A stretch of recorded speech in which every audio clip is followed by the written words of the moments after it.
So I'm getting ready to do some more cooking videos, but as I stand here in my kitchen washing dishes, it brings to mind what I wanted to talk to you about next when I lived in Kentucky. I actually am standing here washing dishes because my dishwasher is full and it's going right now. And it brings to mind when I lived in Kentucky and we moved out of my mother-in-law's and father-in-law's trailer, and we rented a house not too far from their trailer. And although the house was plumbed for water, we did not have a water pump. Now, y'all, I'm a city girl, like I've told you. I had no idea that when you walked into a house and if you turned on the faucet, that no water would come out. The reason the water didn't come out was because there was a pump, but it didn't work. We had a pump that would pump water from the well. There was a well out in the side yard, but in order to get the water from the well into the pipes, coming up into the house to the faucet, you had to pump it. Well, we didn't have that luxury.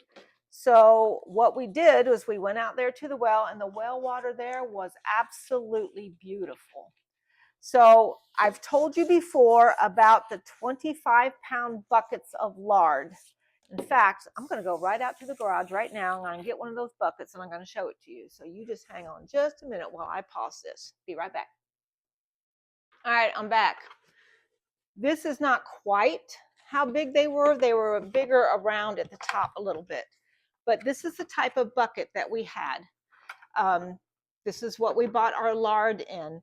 And once we cleaned this out very well, we would use that with a rope on the handle, and then we would put it down into the well and we would draw up a bucket of water. I would take that bucket of water into the house and I would pour the water out or dip it out into a great big kettle on our cook stove. Our cook stove was not electric. It was gas. It was propane gas. So outside of the house, against the wall of the house, were two big propane tanks about this tall. And they were hooked up to the stove, the cook stove. As long as we had propane in them, we had to get them filled, and that cost money. But anyway, I would heat that kettle of water on the stove, and my husband at the time worked in the logwoods. It was a rough job. It was hard. It was hot. It was sweaty. It was dirty. When he would come home with his Carhartt overalls on, he would take them off when they got to be really dirty, to where muddy and you couldn't wear them anymore. He would take them off and he would put them into the bathtub in our bathroom. Now remember, no water is coming through the faucet, so you can't just turn the faucet on and get water. I had to heat that water on the stove, and then I would have to pick up that great big kettle of water and I would have to walk into the bathroom and dash it into the bathtub. Do you know how many kettles of water it takes to even get this much water in a bathtub? Quite a few. And boys, I would put that water in the bathtub on top of those Carhartt overalls that were encrusted with red Kentucky mud. And then on top of that, of all things, I would put Mr. Clean and some other type of cleaner. I would put that in there. Lysol. I would put that in there, and it was real greasy feeling. But believe it or not, I had a washboard. If you don't know what a washboard is, when I edit this video, I'll put a picture of one. But I would take those overalls, and I would dip them down in the water and I would scrub them on that washboard like this. And then I would take them out, and after I washed whatever clothing I needed to wash on that washboard in that bathtub, kneeling down at the bathtub.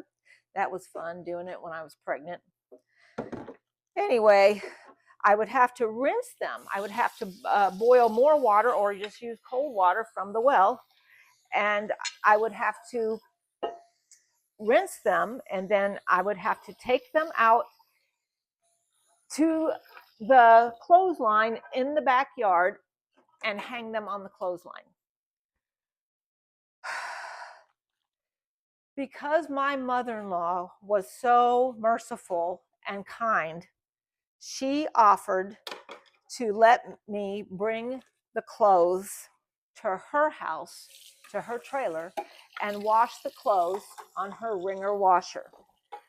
For those of you that don't know what a wringer washer is, I'll put a picture in this video.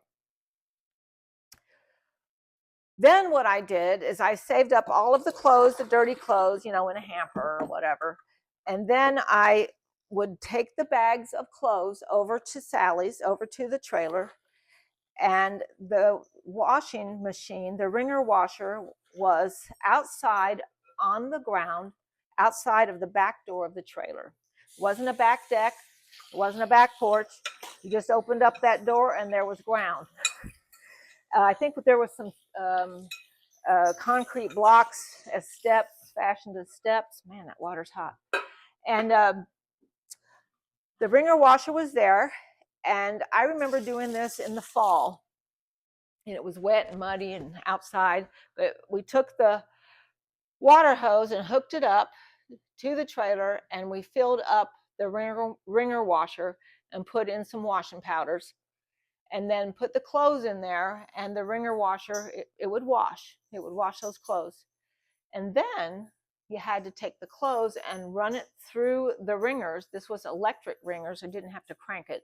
Have to run it through the wringer so it would wring all the water out. And then you had to rinse them and do the whole thing over again with clean water and run them through each piece individually, run it through. There wasn't a spin cycle.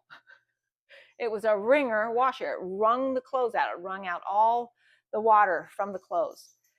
Once the clothes were washed, that was a huge undertaking. It took a long time.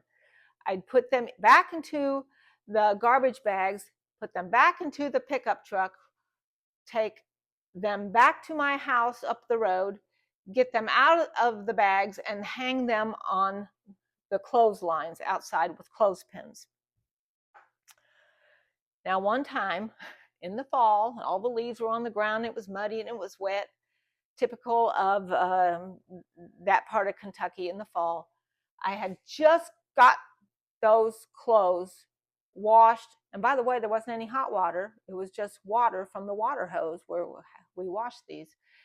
Got them all washed out and getting ready to hang them up, the baby's clothes, because at that time I had a newborn. He was about 6 months old, I guess. So I hung those clothes up on the clothesline, and just as I was getting ready to turn to go back into the house, and this was like a whole 4-hour process, I heard a snap, and that clothesline broke. It came off the tree, and all those clothes went down onto the ground into the wet leaves and mud. So I had to just get them all up in the garbage bags again and take them right back over to my mother-in-law's trailer, and I had to do that process all over again. I cried the first time that happened. It happened a couple more times. What was the use of crying? It had to be done because I knew I had to get home and make some kind of dinner, and that involved getting more water out of my well, heating it up on the cook stove just so I could have hot water to boil some pasta or whatever. It was just going back in time. It was a hard knock life for this city girl. That made me who I am today, however, because I know that since I made it through that, it honed my troubleshooting skills to the point that I know that there's nothing that I can't do. I don't give up. Because of that, I am like a dog with a sock. I just don't let it go. I just keep on and make things work. So I will tell you the next installment of this about when I had to learn how to plant a garden in Kentucky. But yeah, just getting water from a well for water to drink or to wash clothes in or to wash our bodies in was hours. It took hours to do those types of things. Whereas now I can just turn on my faucet